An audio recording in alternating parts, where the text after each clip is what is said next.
Hello everyone and happy Halloween! Today we're finally going to be putting together the haunted house that I have been building room by room on my shorts. So in case you haven't seen that, I have a playlist linked down below, and there are a total of 7 rooms. They are all in a similar style and they are very detailed. And there's a kitchen, a dining room, a living room and a bedroom for the downstairs. And for the upstairs I made a nursery / child's bedroom, a bathroom and a seance parlor.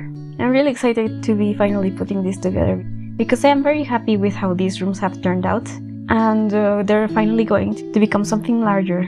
I also have plans for the hallways and other spaces that might be needed. So I already knew what I wanted to have downstairs because I used medium wall height, and upstairs I only used short wall height. So for me it was important that the kitchen would be at the front because of the corner windows. For the same reason, I wanted the living room to be next to it. So that meant that because of how the windows are placed, the dining room is going to be next to the living room and the bedroom is going to be at the back.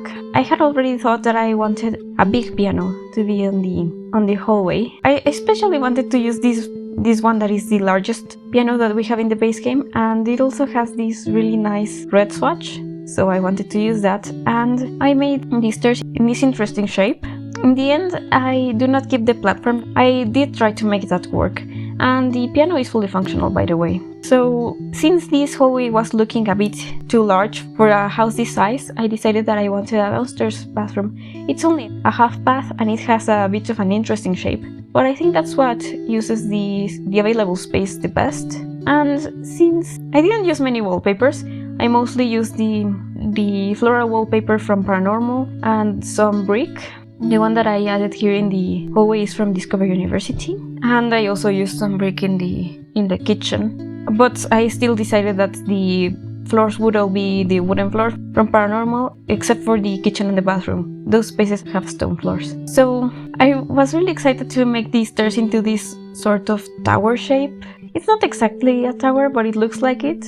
It has a lot of height, so I think that worked well, and I decided to just separate it from the hallway upstairs with a fence that matches the railing. I had a weird glitch with the railing. I don't know if they're going to fix that, but it disappears on the back of the stairs, and it looks kind of dangerous, but seams are not going to fall off, so that's fine, I suppose. And I also decided to add these bookshelves from the base game. It actually has the same style as the bookcase door that I added to the seance parlor. I thought that was cool. It looks a bit more seamless. That shelf looks like it has no depth, so it still looks a bit weird, but I think that it looks a bit more normal like this. So that's what I used there, and I also decided to extend the child's bedroom slightly, just so that I could move the door so that it would work better, and I could add some more storage for clothes. I'm not doing like a perfect puzzle challenge or anything like that.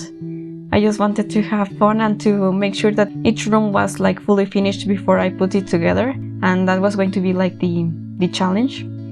But I did add a few windows, and I eliminated also the windows that were in the bathroom. I didn't even notice that I was doing that. They just disappeared when I moved it.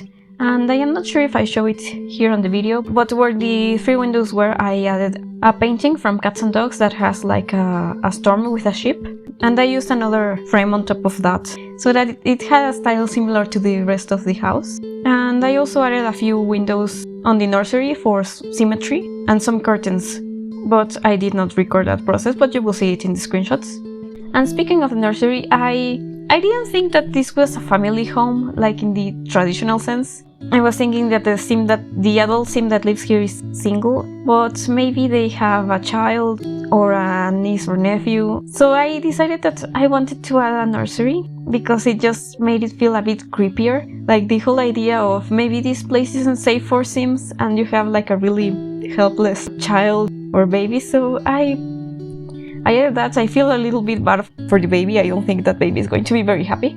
And since there isn't any more space in that room for a crib, you could either delete the fake changing table, or you could choose to imagine that the sim that lives here already has that single bed for when they grow up. But anyway, now I am working on the deck and the roofing. I wanted the tower to have a little more height, the one where the seance table is, what I did was I added some half walls and I made that roof a little bit taller than the one that is above the stairs. And I got a lot of footage out of this, but I struggled so much with the roof that is above the bedroom. It just, I don't know, I don't really do that often, and I also had to connect in a way to the roof that is above the kitchen. It was something that I don't normally do, so that was interesting. And I also had some trouble with this front area, because I made the deck have this shape that isn't like a square. It was a bit complicated, but I figured it out in the end, and I have like a deck space in there. I added a telescope to it later, but that telescope is not functional because the game thinks that it's indoors, even though it isn't. But I also added a door that would lead into this space from the inside of the house. Right now the roof is still looking a bit weird because it has these octagonal pieces, but I tried my best to make it look like it was intentional and all integrated. What I did was I used these half walls that were the same height as these roof pieces. There's only like this little corner that looks really strange, but I painted that in a similar color so that it wasn't so noticeable. But I added some platforms so that the rest of the roof was hidden under the platform.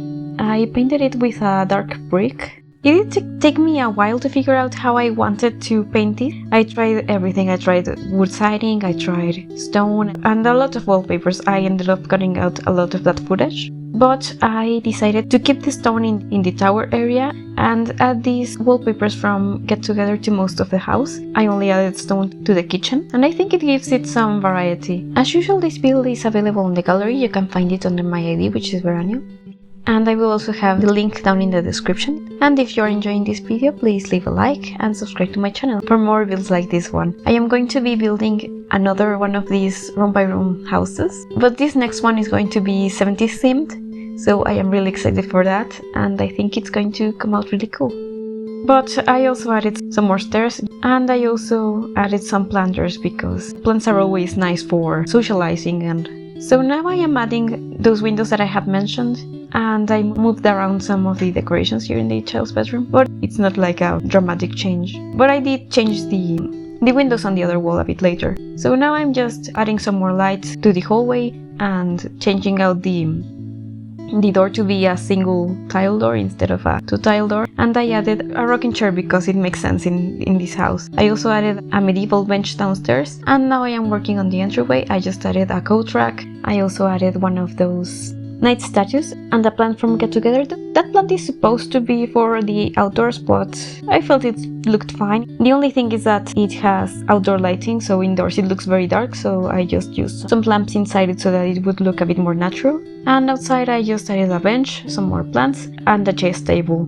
I wanted there to be another bench inside, but I didn't want it to take up a lot of space, so I used two chairs and combined them, so it looks a bit narrower, but I think it works. I added a pedestal next to it with a vase with flowers, and that made me think of adding a flower to the piano. I also added a vase to it, and I used this decoration from the book. It's from Jungle Adventure. It's just like a pile of bones and dust, and I think it looks really cool in there. It also snaps to the slot on the piano, so I thought that worked pretty well.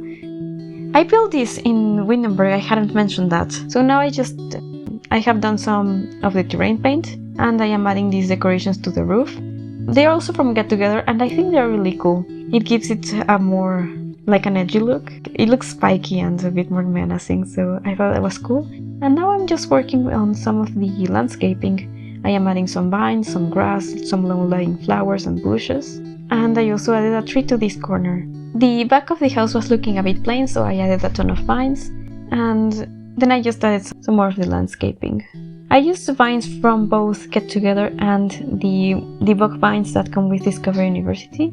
I thought that they look really cool once they are layered like this. And I also added these twisted tendrils from Paranormal. I added the kind that isn't cursed, so they are just decoration. They are not going to make your Sims scared. You just have to remember that these aren't the ones that you have to destroy. I also sized up some of them, and I thought it worked pretty well in this space. So that's it for this video. Thank you so much for watching, and I will see you next time.